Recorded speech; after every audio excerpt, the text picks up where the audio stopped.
महाभारतोक्त रुद्राभिषेकस्तोत्रम्। ॐ सर्वदेवेभ्यो नमः।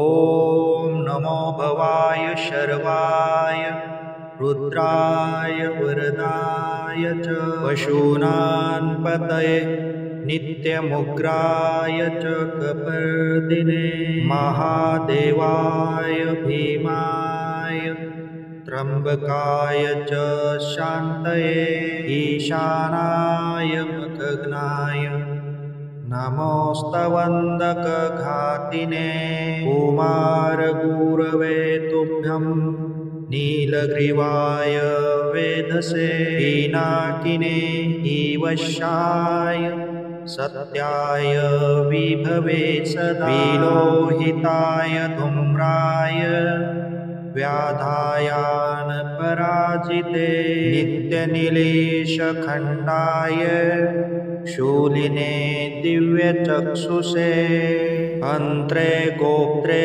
त्रिनेत्राय व्याधाय वसुरे तसे अचिन्त्यायाभिकावत्रे सर्वदेवस्तुताय च वृषध्वजाय मुण्डाय जीटने ब्रह्मचारिणे तप्यमानाय शीलले ब्रह्मण्यायाजिताय च विश्वात्मने विश्वसृजे विश्वमावृत्य तिष्ठते नमो नमस्ते सेव्याय भूतानां प्रभवे सदा ब्रह्मवक्त्राय सर्वाय शंकराय शिवाय च नमस्तु वाचस्पतये प्रजानां पतये नमः। नमो विश्वस्य पतये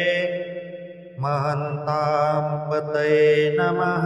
नमः सहस्रशिरसे सहस्रभुजमृतवे सहस्रनेत्रपादाय नमो संख्येयकर्मणे नमो हिरण्यवर्णाय हिरण्यकवचाय च तानुकिंभने नित्यं सिद्ध्यन्तां नो वरः प्रभो यवं स्तुत्वा महादेवं वासुदेवः सहार्जुनः प्रसाद्यामास भवं तदा ह्यस्त्रोपलब्धये।